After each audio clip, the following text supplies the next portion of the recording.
Objective question कराया जाएगा आपको, क्योंकि सोलर सिस्टम का क्लास हो चुका है। अगर आप अभी तक वीडियो नहीं देखे हैं सोलर सिस्टम का, तो आप जाकर इसमें यहाँ पे चल रहा होगा वीडियो, आप यहाँ से जो है आप देख सकते हैं उस वीडियो को। उसके बाद ही आप इस पर क्वेश्चन बनाएं तो अच्छा रहेगा, क्योंकि क्वेश्चन आपको बनाने में कोई भी परेशानी नहीं होगा, आप चुटकी में आंसर देंगे। चलिए शुरू करते हैं। अगर आप क्लास पे नए हैं, अभी तक सब्सक्राइब नहीं किया चैनल को, ज़रूर सब्सक्राइब कर लें, क्योंकि यहाँ पे 10th 12th और जनरल कंपटीशन यानी कंपटीशन के क्लास भी के लिए ही क्वेश्चन अवेलेबल हैं। इसलिए ज़रूर सब्सक्राइब कर लें और लाइक करें वीडियो को और दूसरे के पास शेयर करें। चलिए हम शुरू करते हैं। पहला जो क्वेश्चन है मेरा, 1 नंबर जो क्वेश्चन है उसमें लिखा जा रहा है, उसमें दिया हुआ है कि पृथ्वी से यानी मादकिनी या आकाशगंगा सबसे पहले किसने देखा। अगर देखा जाए तो 1609 ईस्वी में, यानी 1609 में पहली बार दूरबीन की सहायता से देखने वाले एकमात्र साइंटिस्ट हैं जिनका नाम है गैलीलियो, यानी गैलीलियो ने सबसे पहले देखा। उसके बाद देखा जाए ऑप्शन अगर डी देखते हैं, न्यूटन ने बहुत गति दिया, मोशन का भी नियम दिया उन्होंने, यानी गति का नियम दिया, और शीतलन नियम न्यूटन ही दिया, और गुरुत्वाकर्षण के अगर नियम देखा जाए तो न्यूटन, यानी तीनों चीज़ जो दिए हैं न्यूटन दिए हैं। अब नेक्स्ट क्वेश्चन मेरा होता है, नेक्स्ट क्वेश्चन 2 नंबर, जिसमें बता रहा है क्वेश्चन में महाविस्फोट सिद्धांत यानी बिग बैंग थ्योरी संबंधित है किससे। आंसर दें, बिग बैंग थ्योरी किससे संबंधित है।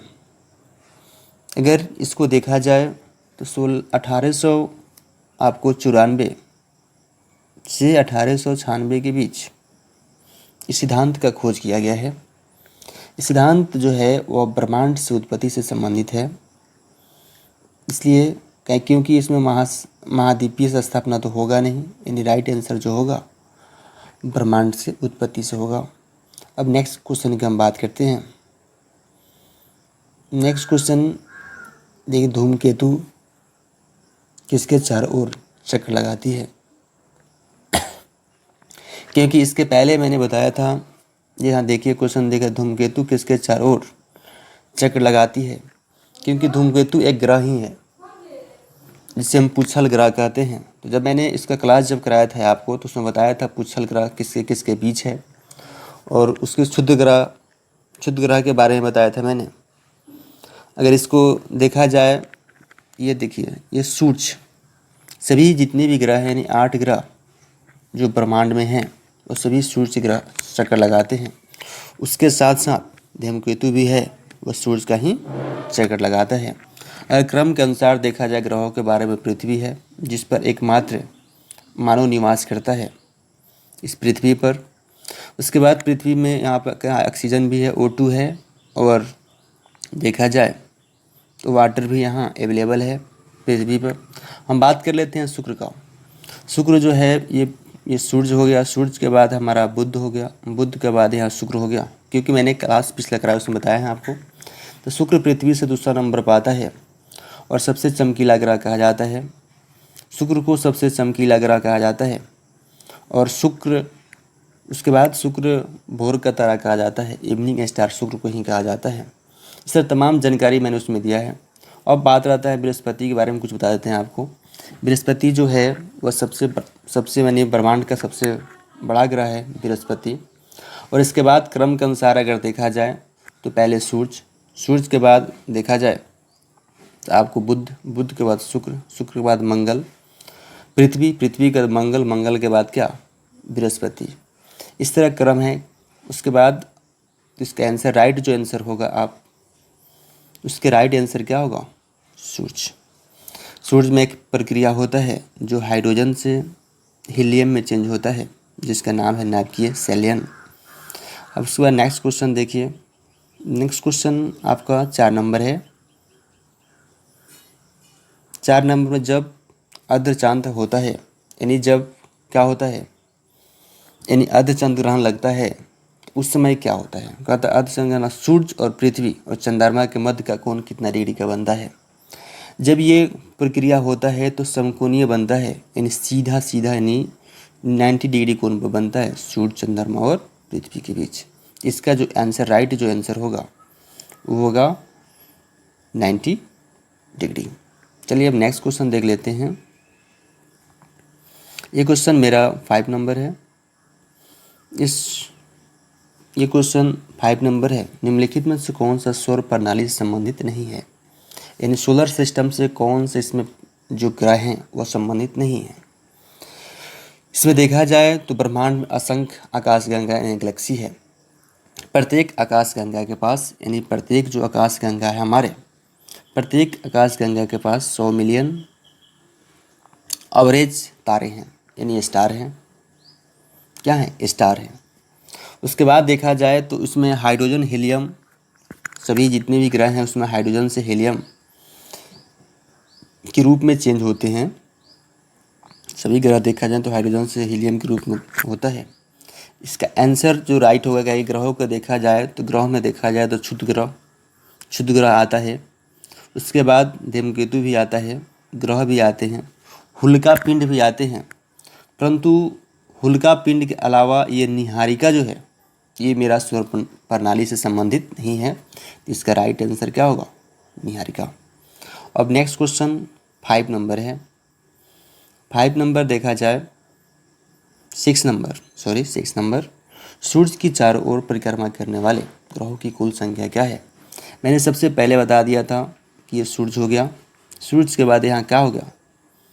सूर्य के बाद यहाँ बुध के बाद शुक्र के बाद यहाँ पृथ्वी के बाद मैंने बताया था ये, पृथ्वी के बाद बताया था मैंने, अगर देखा जाए तो पृथ्वी के बाद मंगल बताया था मैंने, मंगल के बाद आपको बृहस्पति बताए थे, बृहस्पति के बाद हम शनि बताए थे, शनि के बाद अरुण बताए थे, उसके बाद बताया था मैंने वरुण। ये मेरा ग्रहों का क्रम था। इसमें कितना ग्रह आ रहा था? 8 ग्रह। ये टोटल सौरमंडल में 8 ग्रह हैं। टोटल सौरमंडल की अगर बात करते हैं तो 8 ग्रह का क्रम है, यानी 8 आंसर होगा। क्योंकि 2006 से पहले ग्रहों की संख्या 9 थी, उसके बारे में थोड़ा जान लेते हैं कि 2006 में प्लूटो ग्रह के क्रम से हटा दिया गया था। उसके बाद नेक्स्ट क्वेश्चन देखिए। नेक्स्ट क्वेश्चन 7 नंबर क्वेश्चन है। ये क्वेश्चन इससे है, सौर प्रणाली के चारों ओर सौर प्रणाली के सबसे बड़ी ग्रहों के क्रम क्या है? तो सौर प्रणाली में देखा जाए, क्योंकि तो हम आपको बताएं कि 8 ग्रह है पूरे सौरमंडल में, क्या 2006 में प्लूटो को हटा दिया गया है। अगर देखा जाए क्रम के अनुसार सबसे पहले क्या आता है? बृहस्पति, शनि, अरुण, वरुण, इन्हीं हमारा ग्रहों का क्रम है। चलिए अब नेक्स्ट क्वेश्चन की हम बात कर लेते हैं। नेक्स्ट क्वेश्चन 8 नंबर है। जिस क्वेश्चन में देखा गया आकाशगंगा यानी गैलेक्सी वर्गीकृत की गई है, किस रूप में मैंने उसको वर्गीकृत किया गया है? तो इसका ये जो 1 नंबर ऑप्शन है, श्रृंखलाकार गैलेक्सी के रूप में किया गया है कि आकाशगंगा अनेक प्रकार के सदृश होती है, परंतु इसके देखा जाए तो अंडाकार यानी ओवरी या सर्पिकार या अनियमित आकार में या स्थित है। इसके बाद 11 बिलियन वर्ष पुरानी ये जो हमारा आकाशगंगा है, यह 11 बिलियन ये पुरानी है। अब नेक्स्ट क्वेश्चन की बात किया जाए, अगर क्लास पर आप नए हैं तो लाइक कीजिए, कमेंट कीजिए, चैनल को सब्सक्राइब ज़रूर कर लीजिए, क्योंकि निश्चित ही इससे लाभ मिलेगा आपको। अब हम नेक्स्ट क्वेश्चन की बात करते हैं। ये क्वेश्चन नंबर 9 है, इसी के बारे में बात किया जा रहा है।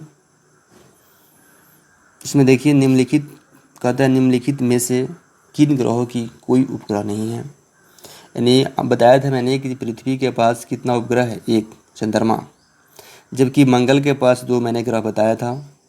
उसके बाद यहाँ बताया था शुक्र और बुध। शुक्र और बुध जो है, शुक्र और बुध के पास कोई उपग्रह नहीं है, क्योंकि ये कहाँ पे हैं? पृथ्वी से सूर्य के बगल में, सूर्य के बगल में बुध है, बुध के बाद शुक्र है। इसका राइट आंसर आपको मिल गया।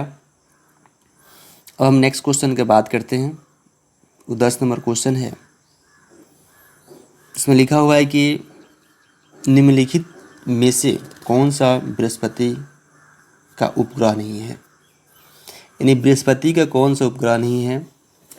क्योंकि बृहस्पति में अगर देखा जाए तो 67 यानी 67 जो हैं उपग्रह हैं, जिसमें आर्या, यूरोपो, कैल्स्पो और गनीमीड इत्यादि प्रमुख उपग्रह हैं, मैंने जो मेन है वे हैं। इसके अनुसार अगर देखा जाए तो मैंने बताया था आपको जब क्लास में, उस क्लास में आपको हम सब बता, लेकिन ये जो है आपका डिमोस जो है या क्या है, यह बृहस्पति का उपग्रह नहीं है, जबकि यूरोप, कैल्स्टो और ये गनीमीड है। अब नेक्स्ट क्वेश्चन का बात करते हैं हम। नेक्स्ट क्वेश्चन 11 नंबर, केपलर का ग्रहों की गति का नियम बताया आवर्तकाल अवधि का वर्ग के बराबर है। क्योंकि अगर आप सिंपल हार्मोनिक मोशन अगर नहीं पढ़ा है, इस क्लास के ऊपर आप सिंपल हार्मोनिक मोशन पढ़ने के बाद इस क्वेश्चन को पूरा अच्छा से डील किया जा सकता है। जैसे सिंपल हार्मोनिक मोशन पढ़ ले पहले, तो 11 नंबर जो क्वेश्चन है आप जो देख रहे हैं 11 नंबर क्वेश्चन, इसमें क्या होगा आप आंसर दें। इसका अगर देखा जाए पहला ऑप्शन तो होगा ही नहीं, क्योंकि अर्ध दीर्घ अक्ष लिख रहा है, अर्ध दीर्घ अक्ष वर्ग लिख रहा है, ये होगा ही नहीं। ये हो सकता है अर्ध दीर्घ अक्ष और घन होगा, यानी इसका राइट आंसर क्या होगा, सी होगा। अब नेक्स्ट क्वेश्चन का हम बात करते हैं, जो मेरा 12 नंबर क्वेश्चन है। क्वेश्चन में लिखा हुआ है कि अब देखिए, निम्नलिखित में से पृथ्वी से किन खगोलीय पिंड की दूरी सबसे अधिक है? बताया था कि सूर्य से जो सबसे लास्ट में होगा वही खगोलीय पिंड जो है सबसे दूर है। तो आपको देखा जाए तो शनि तो है नहीं, सबसे लास्ट में कौन है, अरुण, यानी अरुण जो है सबसे कहाँ है, लास्ट में है। अगर सूर्य के दूरी का क्रम देखा जाए तो पहले बुध के बाद शुक्र के बाद पृथ्वी के बाद मंगल बृहस्पति, शनि, अरुण, तो वरुण। ये नेपच्यून्स जो है, इसका नाम है नेपच्यून्स क्या है, सबसे दूर है। इसका आंसर आपको मिल गया राइट। अब नेक्स्ट क्वेश्चन देख लीजिए। अगर नेक्स्ट क्वेश्चन की बात किया जाए, बृहस्पति का द्रव्यमान लगभग है, बृहस्पति का द्रव्यमान लगभग है कितना? ये आंसर बहुत अच्छा क्वेश्चन है बीबीए, क्योंकि हमेशा ये प्रश्न पूछे जाते हैं कंपटीशन वगैरह में, इसलिए जो भी क्वेश्चन मैं लाया सब इम्पोर्टेंट ही क्वेश्चन है, इसलिए आप क्वेश्चन को ध्यान से ही पढ़ें। अगर देखा जाए तो ये देखिए, कहता है बृहस्पति का द्रव्यमान मास सूर्य के द्रव्यमान से 1000वां भाग है, यानी सूर्य से देखा जाए सूर्य का द्रव्यमान यानी बृहस्पति 1000वां भाग है। यानी सौरमंडल का सबसे बड़ा कौन सा है ग्रह, यानी आपको कौन है, बृहस्पति है। तो इसके लिए इसका राइट आंसर जो होगा, सूर्य का द्रव्यमान 1000 भाग हुआ है, यानी आंसर बी। क्वेश्चन नंबर 14 देखिए, इसमें लिखा है हमारे सौरमंडल का सबसे चमकीला ग्रह क्या है? तो हम आपको बता चुके हैं चमकीला ग्रह शुक्र ग्रह कहा जाता है। क्या सबसे अधिक गर्मी इसका वायुमंडल में CO2 पाया जाता है, जबकि बाहरी वातावरण में SO2 पाया जाता है। और बुध जो है सूर्य के नज़दीकी ग्रह है, बुध के पास कोई उपग्रह नहीं है। अगर हम बात करते हैं अगर हम बात करते हैं इस ग्रह का, बृहस्पति, तो अभी आप बताए थे कि सबसे बड़ा है, सौरमंडल में सबसे बड़ा क्या है, ग्रह बृहस्पति है। मंगल के बात किया जाए तो इसको आयरन ऑक्साइड के कारण O2 के कारण इसको हम लाल ग्रह भी कहते हैं। क्योंकि मेरा टारगेट है कि सब ऑप्शन से आपको क्लियर किया जाए। चलिए अब नेक्स्ट क्वेश्चन हमारा है, यह 15 नंबर क्वेश्चन है। इसमें लिखता है एक निश्चित आकृति में अवस्थित तारों की समूह कहलाता है क्या? यानी एक निश्चित फिक्स माने साइज में अवस्थित तारों के समूह को हम क्या कहेंगे? इसी प्रश्न, बहुत अच्छा प्रश्न है। देखा जाए तो आकाशगंगा भी ऑप्शन ए में दिया गया है, नक्षत्र दिया गया है, एंड्रोमेड दिया गया और सौर मंडल दिया गया है। इसका राइट आंसर जो होगा 15 का वो बी होगा, नक्षत्र होगा। अब नेक्स्ट क्वेश्चन पर ध्यान दिया जाए। ये क्वेश्चन नंबर 16 है, पृथ्वी के सबसे निकट कौन सा तारा स्थित है? यानी हमारा जो अर्थ जो है, हम जहाँ रहते हैं उसके निकट कौन सा तारा स्थिर है?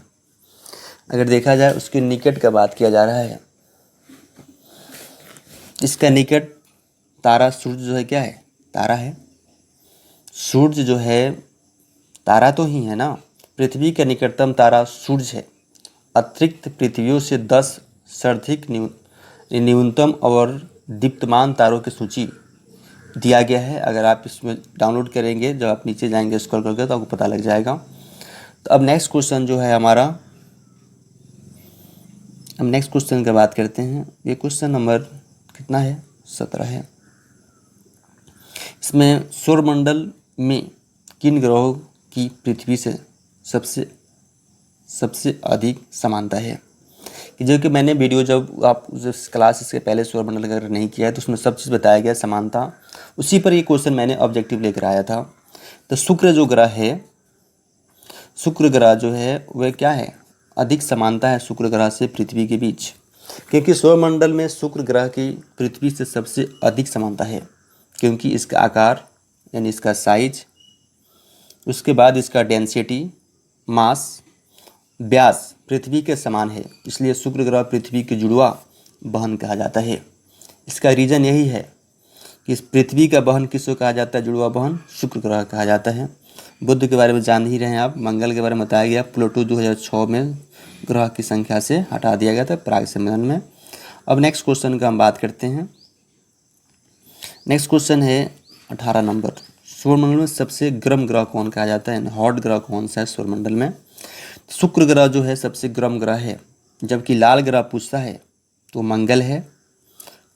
मंगल लाल ग्रह है। बुध ग्रह के पास कोई उपग्रह नहीं है। पृथ्वी सूर्य के बाद यह ग्रह है, पृथ्वी पर आ जाएंगे जिस पर आप निवास करते हैं। अब नेक्स्ट क्वेश्चन का हम बात करते हैं। नेक्स्ट क्वेश्चन ये मेरा है, नेक्स्ट क्वेश्चन है अरुण ग्रह की खोज किसने किया? क्योंकि जब मैंने उसमें क्लास में आपको बता चुके हैं अरुण ग्रह की खोज किसने किया। देख लेते हैं अरुण ग्रह की खोज किसने किया। सर आइजैक न्यूटन तो किया नहीं, क्योंकि न्यूटन ने क्या चीज़ के गति का नियम दिया? मोशन का नियम दिया। शीतलन नियम न्यूटन ही दिए और गुरुत्वाकर्षण का नियम न्यूटन ही दिए, इसलिए आंसर ये तो होगा नहीं। अब आंसर दूसरे की बात करते हैं। अब बात होता है कोपरनिकस दिया नहीं, ये तो दिए थी के बारे में, हमारा जो इस सूर्य जो है उसके ऑप्टिकल के बारे में दिए थी, होगा ही नहीं। ऑप्शन 2 आता है मेरा, विलियम हर्शल फॉक्स। और ये यहाँ देखा जाए तो ये जो हम विलियम हर्शल जो है, विलियम हर्शल 1700, इसकी डिटेल थोड़ा देख लीजिए क्योंकि प्रश्न पूछा जाता है हमेशा। 1781 ईस्वी में, 1781 में विलियम हर्शल ने इसका खोज किया, क्योंकि आकार में तीसरा सबसे बड़ा ग्रह था। ये आकार में देखा है तीसरा बड़ा ग्रह था, क्योंकि उसके बाद इसके चारों ओर जो मैंने बताया था कि उसमें 9 गो क्या है? वलय है। ये अरुण के पास यानी यूरेनस के पास 9 गो क्या है? चारों ओर से वलय है, जिसका अगर नाम देखा जाए तो अल्फा, बीटा, गामा, डेल्टा और एप्सिलॉन इसका प्रमुख क्या है? वलय की संख्या है। अब नेक्स्ट क्वेश्चन का हम बात कर लेते हैं। नेक्स्ट क्वेश्चन में 20 नंबर क्वेश्चन है, सूर्य का पृष्ठीय तापमान लगभग कितना है? ये क्वेश्चन बहुत इम्पोर्टेंट है कि हर कंपटीशन में देखने को मिल जाता है प्रश्न, इसलिए इस प्रश्न को अच्छा से समझ लें। कहता है क्वेश्चन, सूर्य के क्या है, यानी सूर्य का पृष्ठीय तापमान लगभग कितना है? कहता है सूर्य का पृष्ठीय तापमान सरफेस टेम्परेचर लगभग 6000 है, यानी इसका 6000 सेंटीग्रेड है। कहता है कि जबकि इसके केंद्र के तापमान, अगर सेंट्रल का तापमान देखा जाए यानी ये सूर्य का, तो 15 मिलियन, यानी 15 मिलियन सेंटीग्रेड इसका कहाँ है? सेंट्रल पर ताप है सूर्य का, क्योंकि ये अत्यधिक मात्रा में सौर ऊर्जा यानी सोलर एनर्जी का उत्पन्न करता है, क्योंकि इसको आग का गोला, रिंग ऑफ फायर भी कहा जाता है। आप इससे क्लियर हो गए।